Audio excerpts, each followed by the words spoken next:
जीवन में दुख हो सुख हो तो सबको मत सुनाओ, ये उपदेश है।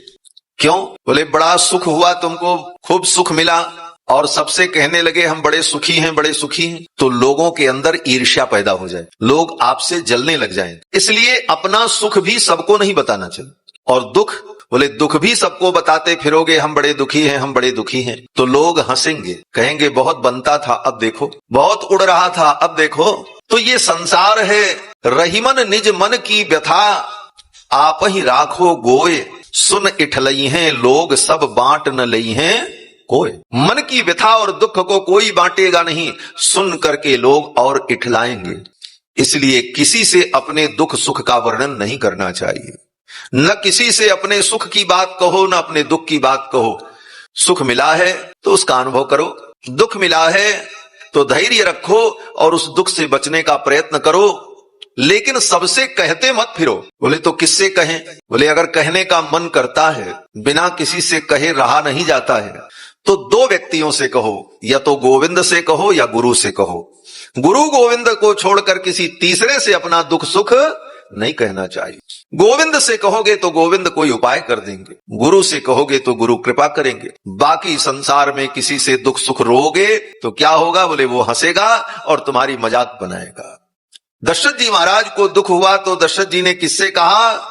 बोले सीधे अपने गुरु जी के चरणों में पहुंचे। निज दुख सुख सब गुरु ही सुनायहु, निज दुख सुख सब गुरु ही सुनायहु, कहे वशिष्ठ बहु विधि समझायहु, कहे वशिष्ठ बहु विधि समझायहु। गुरु जी को जाकर के बताया, गुरु जी ने समझाया, गुरु जी ने रास्ता बताया। जीवन में दुख सुख हो तो गुरु के पास जाओ तो कोई न कोई रास्ता वो बताएंगे, और उस बात को आप मान करके चलोगे तो निश्चित आपका कल्याण होगा। गुरु की वाणी में विश्वास हो, वो जो कह दें उसे मान लो, निश्चित कल्याण। गुरु जी ने कहा राजन चिंता मत करो, एक पुत्र के लिए तुम परेशान हो, 4 पुत्र होंगे। दशरथ जी ने कहा 4 पुत्र होंगे। वशिष्ठ जी ने कहा हाँ, देर आए दुरुस्त आए, देर तो हुआ लेकिन कमी नहीं है, 4 पुत्र होंगे। धैर्य धारण करो, धरहु धीर हुई हैं सुत चारी। और कैसे होंगे? ऐरे गैरे नत्थु खैरे नहीं होंगे। 4 पुत्र होंगे जिनका वैभव त्रिभुवन में व्याप्त होगा, ऐसे 4 पुत्र आपको प्राप्त होंगे। धरहु धीर हुई है सुत चारी, धरहु धीर हुई है सुत चारी, त्रिभुवन विदित भगत भयहारी, त्रिभुवन विदित भगत भयहारी। वशिष्ठ जी ने समझाया 4 पुत्र होंगे, त्रिभुवन में उनका यश होगा, कीर्ति होगी। क्या करना पड़ेगा इसके लिए? तो वशिष्ठ जी ने कहा यज्ञ करना पड़ेगा। यज्ञ सब कुछ देता है। यज्ञ को वेदों में कामधेनु कहा गया है। यज्ञो हवै सर्व कामधुक, वेद कहता है कि यज्ञ कामधेनु के समान है। जिस कामना से यज्ञ करो वो कामना पूरी होगी। अलग अलग कामनाओं के लिए अलग अलग यज्ञों का शास्त्र में विधान है, वेदों में विधान है। यहां तक कि दुश्मन से व्यक्ति परेशान हो जाए तो दुश्मन को मार देने के लिए भी यज्ञ का विधान होता है, उसको शेन याग कहते हैं। शेन याग करने पर शत्रु अपने आप मर जाता है, कर्म का फल होता है। वेदों में शेन याग का विधान है। तो यज्ञ के द्वारा सभी कामनाएं पूरी होती हैं। जिस कामना से यज्ञ करो, यज्ञ कर्म है। कर्म की बात मैंने शुरू की थी। कर्म बड़ा कठिन है, कर्म से फल तो मिलता है, कल्याण होता है, मोक्ष भी मिलता है, लेकिन कर्म ठीक ठीक हो तब। वशिष्ठ जी ने कहा यज्ञ करना पड़ेगा। उसी समय दशरथ जी ने वशिष्ठ जी से कहा गुरुदेव बड़ी ही सावधानी से आपके नेतृत्व में यज्ञ हो, क्योंकि यज्ञ में अगर कोई कमी रह जाती है तो यज्ञ के फल को राक्षस लोग नष्ट कर देते। दशरथ जी ने यही कहा है वहां पर कि विधिहीनस्य यज्ञस्य सद्यः कर्ता विनश्यति।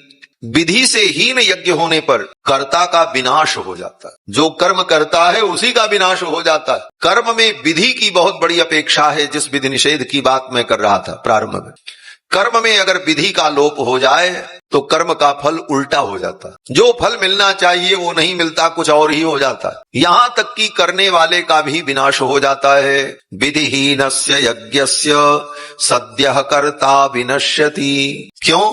बोले छिद्रम ही मृगयन्ते स्म विद्वांसो ब्रह्म राक्षसाः।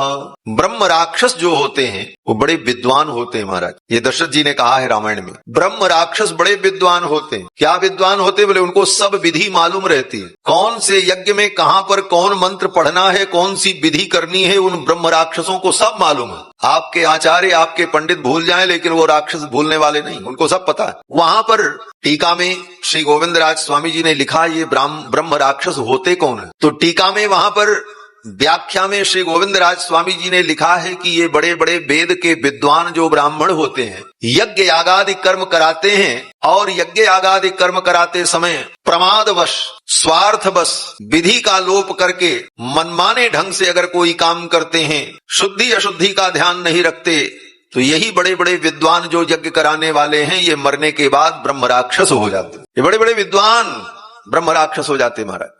टीकाकार ने यही लिखा है वहां पर कि ब्रह्म राक्षस वही होते हैं जो बड़े विद्वान, शास्त्र तो पढ़ लिया लेकिन शास्त्र का आचरण जीवन में नहीं करते, केवल दूसरों को दिखाने के लिए शास्त्र का आडंबर करते हैं। ऐसे जो विद्वान होते हैं, रटे रटाए पढ़े पढ़ाए, तब मरने के बाद वो ब्रह्म राक्षस बन जाते हैं, वही ब्रह्म राक्षस बनते।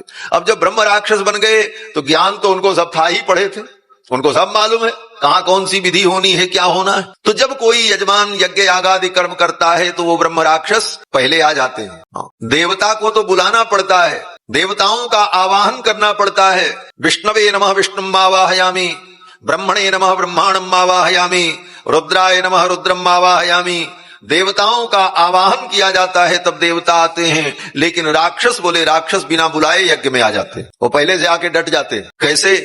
बोले जैसे भंडारा हो, कोई बड़ा भंडारा करो तो जिसको आपने निमंत्रण दिया है वो तो समय पर आएगा, जिसको आपने खाने के लिए निमंत्रित किया है वो अपने समय पर आएगा, जब जिस समय आपने तय किया है। लेकिन जब भंडारा बनने लगता है तो सब्जी की सुगंध और पूड़ी की सुगंध चारों तरफ जब फैलती है तो कुत्ते जो होते हैं पूंछ हिलाते हुए पहले पहुंच जाते, वो आ जाते हैं। उसी प्रकार से कहीं भी यज्ञ हो तो ब्रह्म राक्षस पहले ही आ जाते हैं महाराज, और बड़े विद्वान होते हैं क्योंकि पूर्व जन्म में तो सब उन्होंने किया ही है, पढ़ा भी है।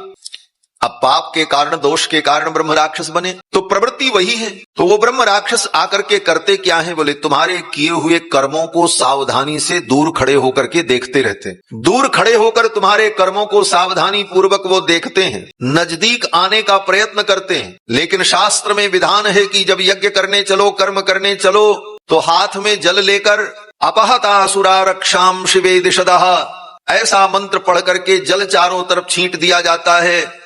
पीली सरसों लेकर के अपसरपंतु जे भूता भूमि संस्थिता, जे भूता विघ्न करतारास्ते नश्यन्तु शिवाज्ञा, अपक्रामन्तु भूतानि पिशाचा सर्वतो दिशम सर्वेषाम विरोधेन यज्ञ कर्म समारभे। तो यज्ञ कर्म का प्रारंभ करते समय पीली सरसों लेकर के मंत्र पढ़ करके सभी दिशाओं में पहले फेंका जाता है। क्यों? बोले वो जो राक्षस आए हैं वो वहीं तक रुक जाएं और नजदीक ना आने पाए, ये सब विधान। तो वो करते क्या है? बोले दूर खड़े होकर के देखते रहते तुम कर्म कैसे कर रहे हो, और जहां कोई गड़बड़ी हुई, इधर का काम उधर कर दिया, बस वो राक्षस जान जाते हैं इनकी विधि बिगड़ गई। फिर वो क्या करते हैं? बोले तुम्हारे कर्म के फल को नष्ट कर देते। यज्ञ करने वाले को उल्टा फल प्राप्त हो जाता है। विधिहीनस्य यज्ञस्य सद्यः कर्ता विनश्यति। इसीलिए कर्मकांड में बहुत कठोर नियम होते हैं, हर नियमों को सूक्ष्मता से जानना चाहिए, और अगर नहीं जानते हैं तो आचार्य जो विद्वान हैं वो जो कहते हैं वैसा ही करना चाहिए। पुराणों में कथा है, राम जी के एक पूर्वज थे, उनका नाम था युवनाश्व। बड़े धर्मात्मा राजा थे महाराज युवनाश्व, राम जी के पूर्वज थे, कई पीढ़ी पहले हुए। महाराज युवनाश्व के कोई संतान नहीं थी, तो पुत्र प्राप्ति के लिए उन्होंने यज्ञ किया। यज्ञ में सब विधान बहुत अच्छे से हुआ। यजमान के पीने के लिए जो पानी रखा था, क्योंकि यजमान यज्ञशाला में ही सोते थे, नियम यही है, यज्ञ की दीक्षा लेने के बाद यजमान को उसी यज्ञशाला में ही शयन करना चाहिए भूमि पर। तो महाराज युवनाश उसी यज्ञशाला में ही भूमि पर कुश का आसन बिछा करके उसी पर सोते थे। रात में प्यास लगेगी तो नियम था कि सिर के पास में एक कलश रखा जाता था पानी पीने के लिए।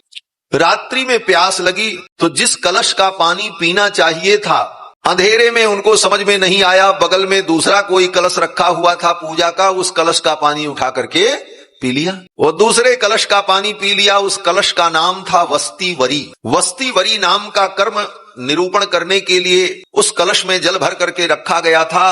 उस वस्तीवरी कलश के अभिमंत्रित जल को उठा करके धोखे में पी लिया। रात्रि में जब सवेरा हुआ तो ब्राह्मण लोग, ऋत्विज लोग जब यज्ञ का कार्य प्रारंभ करने लगे तो देखा वस्तीवरी में जल ही नहीं था।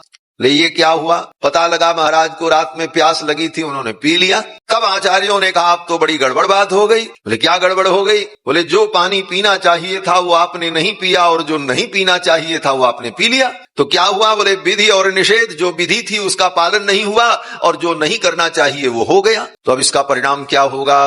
तो ब्राह्मणों ने कहा इसका परिणाम ये होगा कि जो पुत्र तुम्हारी पत्नी के गर्भ से पैदा होने वाला था वो अब तुम्हारे गर्भ से पैदा हो। महाराज योनाश्व को गर्भ हो गया और महाराज योनाश्व को जब गर्भ हो गया तो बड़ी समस्या हुई। अब वो गर्भ पैदा कैसे हो? क्योंकि पुरुष गर्भ धारण कर ले तो पैदा ही होना बड़ा मुश्किल। तब ऋषियों ने कहा इनका पेट चीर करके ऑपरेशन करके इस बच्चे को निकाला जाएगा। महाराज योनाश्व का पेट चीर कर ऋषियों ने उस बालक को निकाला और फिर उनके पेट को सिला गया। वो तो स्वस्थ हो गए, लेकिन अब उस बच्चे को दूध कौन पिलावे? माँ ने जन्म दिया होता तो माँ के स्तन में दूध होते, पिता के पेट से पैदा हुए, पिता कैसे दूध पिलाएं? बोले तब ये हुआ कि अब ये बालक कैसे जीवित रहेगा, इसे दूध कौन पिलाएगा? उसी समय ऋषियों ने इंद्र का आवाहन किया। इंद्र आए। इंद्र ने कहा मेरी उंगली में अमृत का निवास है। ये उंगली जो होती है पहली उंगली, इस उंगली में अमृत का अंश होता है। इसीलिए आयुर्वेद में नियम है, आयुर्वेद की कोई औषधि खाई जाती है तो इसी उंगली से उसको रगड़ करके खाया जाता है। शहद में मिलाकर, हनी में मिलाकर, अन्य चीजों में उसे मिला करके, और भोजन करते समय भी चटनी, अचार इत्यादि जो खाया जाता है वो भी इसी उंगली से चाटा जाता है, क्योंकि इस उंगली में अमृत तत्व का निवास माना गया। इंद्र की उंगली में अमृत, तर्जनी उंगली में। इंद्र ने कहा ये मेरी उंगली पी करके स्वस्थ हो जाएगा, मेरी उंगली पी करके ये क्षुधा से निवृत्त हो जाएगा। ये कह करके इंद्र ने अपनी उंगली उस बच्चे के मुख में दे दी। वो बच्चा जो पिताजी के गर्भ से पैदा हुआ था वो चुसुर चुसुर उस उंगली को चूसने लगा और अमृत जाने लगा शरीर में। वो बालक स्वस्थ होकर के बड़ा हो गया। इसीलिए आज भी कोई बच्चा भूखा हो तो उसकी मुख में उंगली अगर डाल दो तो उंगली को ही दूध समझ करके वो पीने लगता है। ये सब प्रकृति में जो कुछ है सबके पीछे कहीं न कहीं कोई कारण विद्यमान रहता है। इंद्र की उंगली को पी करके वो बालक तुरंत बड़ा हो गया। उसी समय दैवी कृपा थी। जब बालक बड़ा हो गया तो कहा इसका नाम क्या होगा? तो इंद्र ने कहा कि माम धास्यति, ये मेरी उंगली को पिया है और मेरी उंगली को पी करके ये बड़ा हुआ है, इसलिए इसका नाम होगा मानधाता। माम धास्यति इति मानधाता। तो महाराज मानधाता जो राम जी के पूर्वज थे वो अपने पिता के पेट से पैदा हुए। क्यों? क्योंकि पिताजी ने यज्ञ किया और यज्ञ में थोड़ा काम उल्टा हो गया तो फल भी उल्टा हो गया। इन कर्मों में, यज्ञ यागादि कर्मों में बहुत सावधानी की आवश्यकता होती है। कर्मानुष्ठान के द्वारा जीव का कल्याण होता है, लेकिन कर्म में अगर कोई कमी रह गई तो विपरीत फल हो जाता है। रामायण में भी वर्णन है। प्रताप भानु राजा की कथा श्रीमद रामचरितमानस में गोस्वामी तुलसीदास जी ने वर्णन किया है। प्रताप भानु नाम के राजा इतने कर्म किए, जहां लग कहे पुराण श्रुति एक एक सब जाग, बार सहस्र सहस्र नृप किए सहित अनुराग। एक एक यज्ञों को हजार हजार बार किया था प्रताप भानु राजा ने। जितने यज्ञों का शास्त्र में वर्णन है उन सारे यज्ञों को एक बार नहीं हजार हजार बार किया। जहां लगी कहे पुराण श्रुति एक एक सब जाग, बार सहस्र सहस्र नृप किए सहित अनुराग। प्रेम से किया, हृदय में फल की कोई कामना भी नहीं थी। हृदय न कछु फल अनुसंधाना, परम विवेकी भूप सुजाना। बड़े ज्ञानी थे प्रताप भानु। इतने यज्ञ किए, लेकिन उनके जीवन में क्या हुआ? बोले आगे की कथा आपको मालूम है, रामायण अगर आप पढ़ते होंगे। देखो एक बात और बताएं, कथा सुनने का आनंद भी उसी को आता है जो व्यक्ति स्वयं थोड़ा बहुत रामायण गीता अपने से पढ़ता रहता है। तब उसे सारे प्रसंग मालूम रहते, कहाँ क्या कहा गया। जिसने कभी खुद पढ़ा ही नहीं उसको कहीं की बात बताओ, उसके गम लगेगी ही नहीं, उसके सिर में जाएगी ही नहीं। क्यों? बोले उसको पूर्वा पर कुछ पता नहीं है, कौन प्रसंग कहाँ का है और क्या बातें हैं।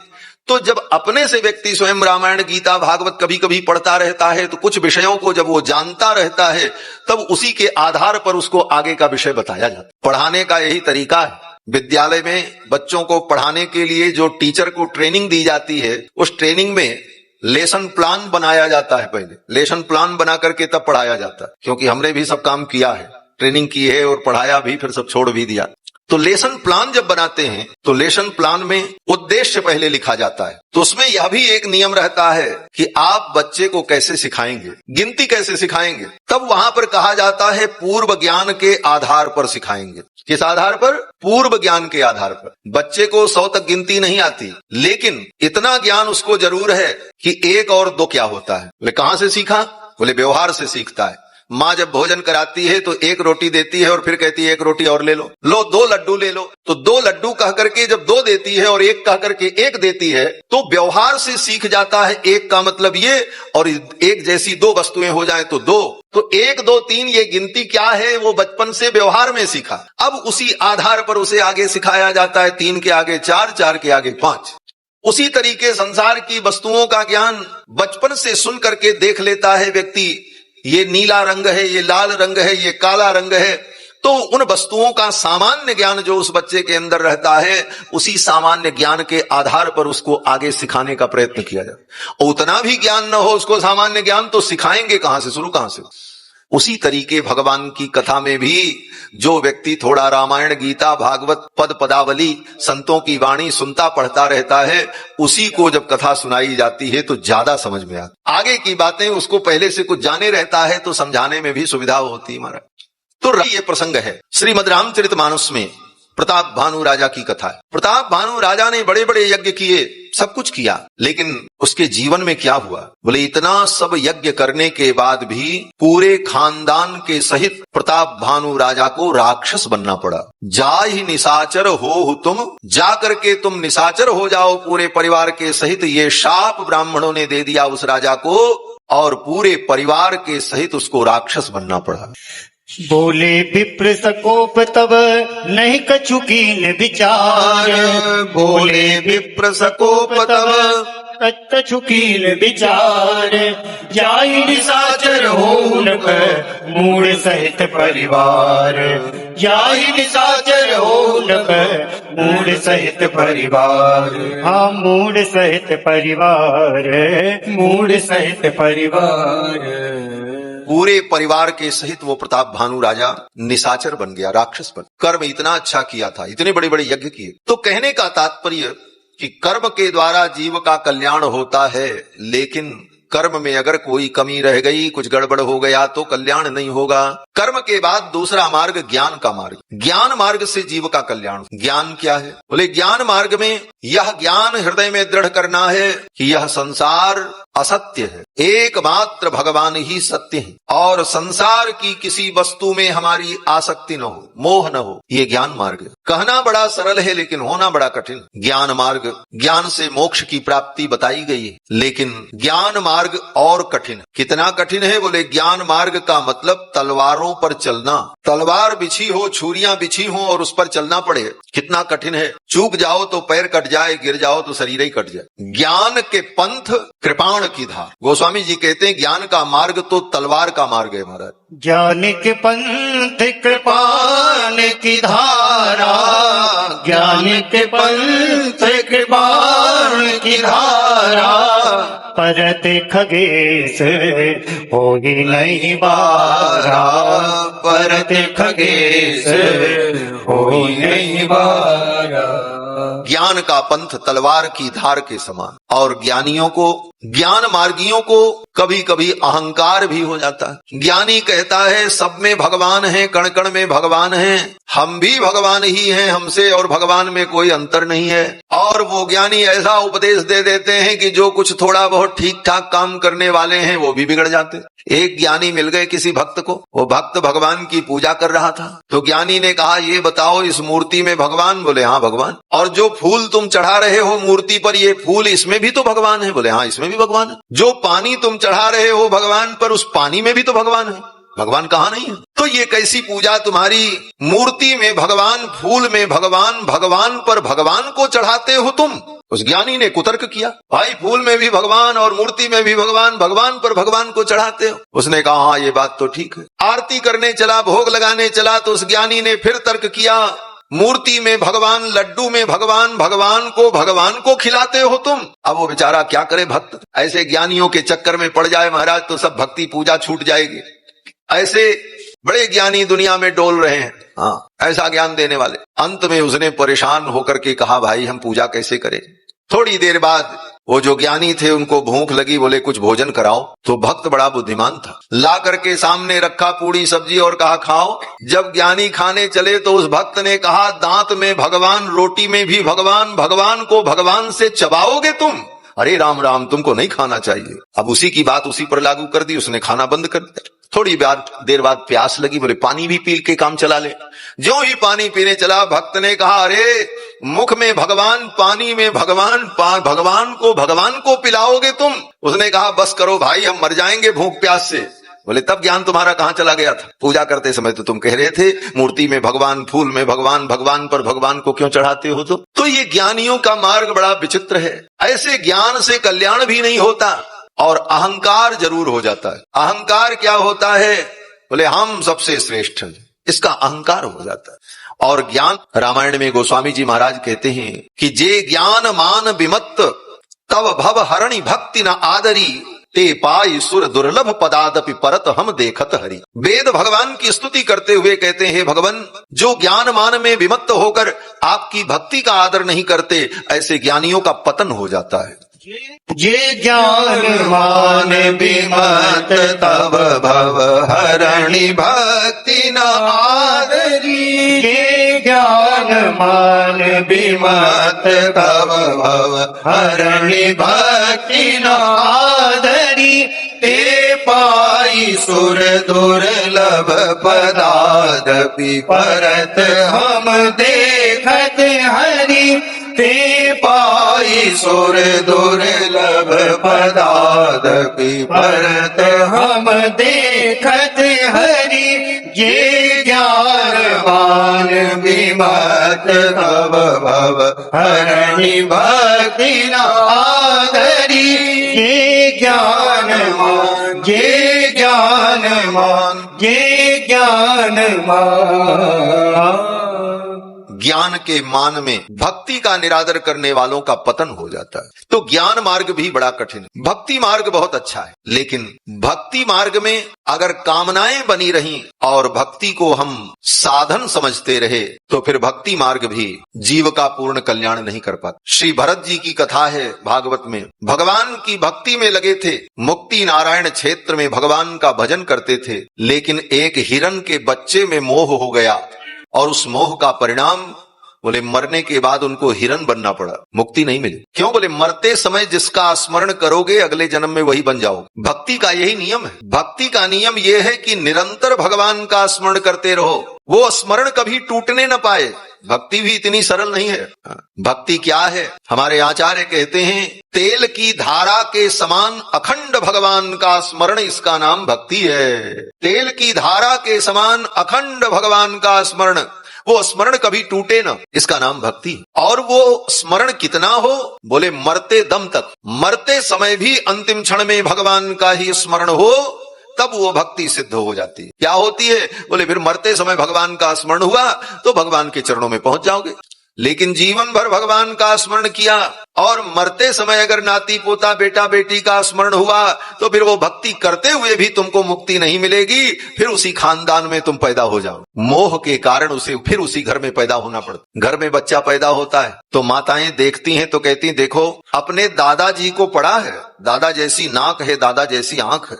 बोले दादा जैसी आंख और नाक नहीं है, दादा जी आ गए हैं। हाँ, मोह के कारण, पुत्र पौत्र परिवार में मोह होने के कारण मरते समय उन्हीं का व्यक्ति स्मरण करके मरता है तो अंत में वैसा ही रूप प्राप्त कर। गीता में भगवान ने कहा, यम यम वापि स्मरण भावम त्यजन्त्यन्ते कलेवरम तम तमे वैति कौन्तेय सदा तद्भाव भावितः। जो जिस भाव को लेकर के मरता है अगले जन्म में उसी भाव को प्राप्त हो जाता है। इसीलिए महात्मा लोग निरंतर प्रयत्न करते हैं कि मरते समय भगवान का स्मरण हो। जन्म जन्म मुनि जतन कराही अंतराम कही आवत नहीं। अगर मरते समय भगवान का स्मरण नहीं हुआ तो वो भक्ति भी तुम्हें मोक्ष प्रदान नहीं कर पाए। हाँ, इतना जरूर होगा कि उस भक्ति का संस्कार तुमको अगले जन्म में भगवान की ओर ले जाएगा, लेकिन इसी जन्म में मुक्ति मिल जाए ये नहीं होगा। उदाहरण है उसके, गजराज पूर्व जन्म में भगवान की भक्ति किया था लेकिन हाथी बनना पड़ा उसको। जब उसने शरणागति की भगवान की, तब उसे मोक्ष मिल गया। गजराज पूर्व जन्म में भक्ति कर चुका था, इसीलिए इस जन्म में भी उसको भगवान की याद आई। भरत जी महाराज ने पूर्व जन्म में भक्ति की थी, लेकिन अंतिम समय में हिरण के बच्चे का स्मरण करने के बाद हिरण बने, लेकिन हिरण बनने के बाद भी पूर्व जन्म के संस्कार के कारण भगवान के तरफ उनका लगाव और झुकाव बना रहा। क्योंकि गीता में भगवान ने कहा, कौन्तेय प्रतिजानीहि न मे भक्त प्रणश्यति, मेरे भक्त का नाश नहीं होता। हाँ, अगर कहीं चूक हो गई तो विलंब होता है, लेकिन वो जाएगा नहीं, कहीं आएगा यहीं, जाएगा कहां। भक्ति अगर भगवान की है तो आज नहीं कल, अगले जन्म में सही भगवान की ओर ही जाए। लेकिन उस भक्ति मार्ग से भी आगे जो समर्पण का मार्ग है, समर्पण माने शरणागति, जिस शरणागति की बात 2 दिनों से मैं आपको बता रहा हूं, वह शरणागति जो गीता का अंतिम सिद्धांत है। गीता में भगवान ने अंतिम उपदेश अर्जुन को यही कहा, सब कुछ बताया, ज्ञान बताया, कर्म बताया, भक्ति बताई। अर्जुन का संदेह दूर नहीं हुआ। भगवान ने पूछा, अर्जुन अब तुम्हारा संदेह दूर हुआ? अर्जुन ने कहा, जैसे पहले थे वैसे ही अब भी है, कुछ नहीं हुआ। भगवान ने कहा, अच्छा तो अब ऐसा करो, मैं तुमको अंतिम ज्ञान बताने जा रहा। अंतिम ज्ञान क्या है? भगवान ने कहा, सर्वधर्मान परित्यज्य मामेकम शरणम ब्रज, सब कुछ अब तुम छोड़ो और मेरी शरण में आ जाओ। अब तुम्हारे करने से कुछ नहीं होगा, अब मेरे करने से होगा। इतना ही अंतर समझना है। भगवान ने कहा, अब तुम्हारे करने से कुछ नहीं होगा, तुमने कर्म किया कुछ नहीं हुआ, तुमने ज्ञानार्जन किया, ज्ञान मार्ग को अपनाया नहीं हुआ, भक्ति तुमने की फिर भी तुम्हारा कल्याण नहीं हो पा रहा है। तो अब ऐसा करो कि तुम मेरी शरण में आ जाओ, अब मैं सब कुछ करूंगा तुम्हारे लिए। अपने कल्याण का संपूर्ण भार भगवान के ऊपर छोड़ देना, इसी का नाम शरणागति है। मेरे कल्याण की संपूर्ण जिम्मेदारी भगवान की है, हम अपने कल्याण के लिए अब कुछ नहीं करेंगे। यह सोचकर संपूर्ण भार भगवान के ऊपर छोड़ देना, यही शरणागति है। भगवान कहते हैं, सर्वधर्मान परित्यज्य माम एकम शरणम ब्रज, तुम मेरी शरण में चले आओ बस। बोले फिर? भगवान ने कहा, फिर सब कुछ मैं करूंगा। बोले आप क्या करेंगे? भगवान ने कहा, अहम त्वा सर्व पापेभ्यो मोक्षयिष्यामि, मैं तुमको समस्त पापों से मुक्त करूंगा। अर्जुन ने कहा, महाराज हमको क्या करना पड़ेगा? भगवान ने कहा, तुम चिंता छोड़ दो बस, मां शुचः, तुम चिंता मत करो। सखा सोच त्यागहु बल मोरे, सब विधि घटब काज में तोरे, मेरे भरोसे तुम निश्चिंत हो जाओ। तो जहां पर अपना भरोसा हो वो कर्म है, जहां अपना भरोसा हो वो ज्ञान है, और जहां अपना भरोसा है वो भक्ति है, और जहां अपना सब भरोसा छोड़कर भगवान का भरोसा हो जाए, उसका नाम शरणागति है। ये शरणागति है। इस शरणागति का प्रतिपादन रामायण के प्रारंभ से लेकर अंत तक बार बार महर्षि वाल्मीकि ने रामायण में शरणागति का प्रतिपादन किया। रामायण में शरणागति से ही रामायण शुरू होती। सबसे पहले शरणागति किसकी हुई? रामायण में सबसे पहले शरणागति देवताओं की हुई। देवता रावण के आतंक से, दुख से त्रस्त हो गए, सब कुछ करके थक गए, लेकिन उनका दुख दूर नहीं हुआ। अंत में देवताओं ने भगवान की शरणागति, ब्रह्मा इंद्र वरुण कुबेर आदि सब ने भगवान की शरणागति की। और जब भगवान की शरणागति की तो भगवान ने कहा, निर्भय हो जाओ, गगन गिरा गंभीर भई हरण शोक संदेह, जनि डरप्यो मुनि सिद्ध सुरेशा, तुम ही लागी धरि हो नरवेशा, अनसन सहित मनुज अवतारा, लइहो दिनकर वंश उदारा। देवताओं की शरणागति, देवता भी भगवान की ही शरणागति करते हैं। इसीलिए हमारे आचार्य कहते हैं, जब देवता भी भगवान की शरणागति करते हैं तो फिर हम भी भगवान की ही शरणागति करें, इधर उधर क्यों भागें। ये बड़े बड़े देवता भी जब असमर्थ हो जाते हैं तो भगवान की ही शरण में जाते हैं, चाहे वो ब्रह्मा हो, चाहे शंकर हो, चाहे इंद्र हो, चाहे वरुण हो, चाहे कुबेर हो। और इन सब का उदाहरण आलवंदार स्तोत्र में भगवत्पाद श्री यामुनाचार्य जी ने दिया। वेदापहार गुरुपातक दैत्य पीड़ा द्यापद विमोचन महिष्ट फल प्रदान। इन श्लोकों में ये सारे उदाहरण वहां पर उपस्थित किए कि ब्रह्मादिक देवता भी अपने कल्याण के लिए भगवान की शरण में जाते हैं। और रामायण में सबसे पहले देवताओं की शरणागति, और इसके बाद विश्वामित्र जी की शरणागति। विश्वामित्र जी सब कुछ करके थक गए, लेकिन काम नहीं बना, तब अंत में भगवान की शरण में आए तो उनका काम बन गया। भगवान श्री रघुनंदन जब वन की यात्रा पर जाने लगे तो लक्ष्मण जी ने उनकी शरणागति की। सभ्रातुश्चरण गाढ़म निपीड्य रघुनंदन, और लक्ष्मण जी ने शरणागति की और लक्ष्मण जी को भगवान ने स्वीकार कर लिया। चित्रकूट में भगवान पधारे तो अयोध्या से जाकर के भरत जी ने शरणागति की भगवान की चित्रकूट में। दंडकारण्य में भगवान पहुंचे तो बड़े बड़े ऋषि मुनियों ने भगवान की शरणागति की। किष्किंधा में पहुंचे तो हनुमान जी ने शरणागति की, सुग्रीव ने शरणागति की। समुद्र के तट पर जब भगवान पहुंचे तो विभीषण ने आकर के भगवान की शरणागति की। और जिन जिन लोगों ने भगवान की शरणागति की उनका सबका कल्याण हो गया। और जो भगवान की शरण में नहीं आया, अपने कर्म और अपने ज्ञान पर जिसको भरोसा था, उन सब का नाश हो गया। रावण को अपने कर्म पर और अपने ज्ञान पर भरोसा था, उसका नाश हो गया। बाली को अपने कर्म और ज्ञान पर भरोसा था, बाली का नाश हो गया। और जिसने अपने कर्म ज्ञान का भरोसा छोड़कर भगवान के चरणों का भरोसा किया, शरणागति की, वो सब सफल हो गए। तो संपूर्ण रामायण शरणागति का निरूपण करने वाला ग्रंथ है। शरणागति में जीव को अपनी समस्त जिम्मेदारी भगवान पर छोड़ देनी हो। और हमारे यहाँ श्री रामानुज संप्रदाय में जीव के कल्याण का सर्वोत्तम मार्ग शरणागति है। भगवान श्री रामानुजाचार्य जी ने, यामुनाचार्य स्वामी जी महाराज ने, श्री नाथ मुनि स्वामी जी महाराज ने, इन समस्त आचार्यों ने शरणागति को ही जीव के कल्याण का श्रेष्ठतम उपाय कहा। इसलिए हमारे रामानुज संप्रदाय में जो दीक्षा होती है, ये दीक्षा क्या है? बोले शरणागति है। शंख चक्र देकर, तिलक धारण कराकर, पंच संस्कार संपन्न करके भगवान के चरणों में प्रणाम कराते हुए आचार्य उस जीव की शरणागति कराते हैं और कहते हैं, आज से तुम भगवान के दास हो, आज से भगवान के तुम दास हो। और उसका नाम भी बदल देते हैं। पहले से जो नाम रहता है वो तो रहता ही है, एक नया नाम गुरुजी दे देते। आज से तुम गोविंद दास, गोपाल दास, माधव दास, कोई न कोई दासांत नाम देकर उसे भगवान की शरणागति करा देते हैं। तो भगवान की शरणागति यही जीव के कल्याण का परम उपाय है। और हमारे समस्त आचार्यों ने इन्हीं विषयों पर चिंतन और विचार किया है, शरणागति तत्व पर ही विचार किया है।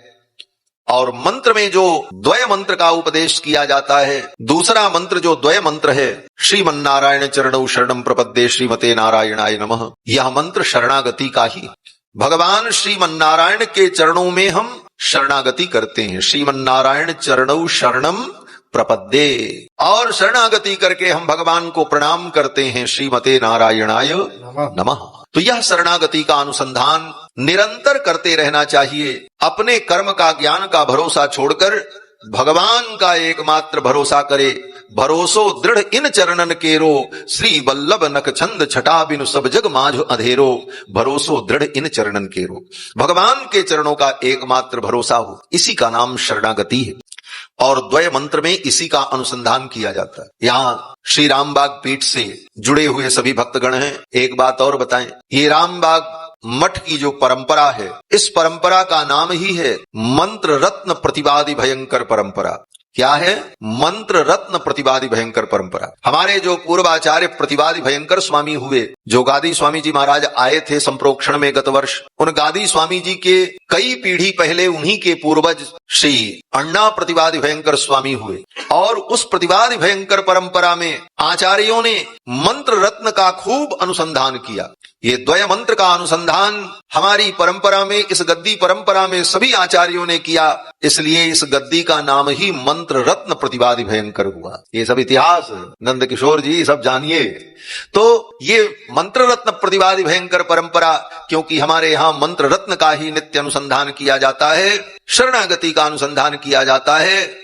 और भगवान रामानुजाचार्य ने भी शरणागति गद्य में कहा है, स्वयं भगवान कहते हैं कि द्वय मंत्र का अनुसंधान करते हुए तुम हमारे श्री रंगम धाम में रहो, यही तुम्हें सब कुछ प्राप्त हो जाएगा। तो द्वय मंत्र का नित्य अनुसंधान करते रहना चाहिए। और भगवान की शरण में हम हैं, अपने संपूर्ण भार को भगवान के चरणों में छोड़ दें, इसी का नाम शरणागति है, इसी का नाम शरणागति। अब शरणागति कर लेने के बाद हमें क्या करना चाहिए? तो कहते हैं शरणागति कर लेने के बाद बस केवल एक काम जीवन में करना चाहिए, भगवान की सेवा। कुछ भी करो तो उसके अंदर भावना हो कि ये भगवान की सेवा, अपने लिए हम नहीं कर रहे हैं, भगवान के लिए। पूजा भी किसके लिए करें, उसका कोई फल मिलेगा? बोले फल के लिए नहीं, भगवान के लिए हम भगवान की पूजा करें। भगवान का नाम संकीर्तन भी करें तो किस लिए? बोले भगवान के लिए। हम दान करें तो दान का उद्देश्य ये न हो कि इसका फल हमको मिले, हम दान भी करें तो इस भावना से कि मेरे भगवान प्रसन्न हो। सब कुछ कर्म भगवान के लिए किया जाए।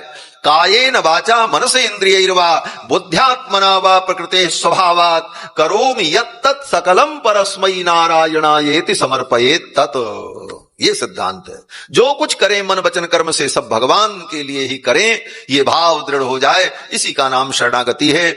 और इस भाव से अगर तुम करते हो तो तुम शरणागत हो गए, अब तुम्हें कर्म का बंधन नहीं होगा। अर्जुन को ये उपदेश जब भगवान ने दिया तो अर्जुन ने कहा महाराज अब हम सब कुछ आपके लिए करेंगे। बोले ये युद्ध भी तुमको करना है। अर्जुन ने कहा युद्ध करेंगे लेकिन अपने लिए नहीं करेंगे, आपके लिए करेंगे। भगवान ने कहा ठीक है। अर्जुन ने युद्ध किया लेकिन इस भावना से नहीं किया कि इस युद्ध का फल मुझे मिले, समर्पण भाव से किया। जो भी कर्म किया, बड़े बड़े वीरों को मार डाला, लेकिन अर्जुन को कोई पाप नहीं लगा। क्यों? बोले समर्पण भाव से उन्होंने सारे कर्म किए, अपने लिए किया ही नहीं, भगवान के कहने पर, भगवान के मुखोल्लास के लिए, उनकी इच्छा के अनुकूल किया। इसी का नाम शरणागति है। इसलिए पूर्ण रूप से भगवत आश्रित होना चाहिए, यही शरणागति का सिद्धांत है। बाकी तो जीवन भर सुनते रहें, अनेकानेक विषय हैं और अनेक कथाएं हैं, अनेक प्रसंग हैं। आज बस इतना ही कहकर के वाणी को विराम देंगे।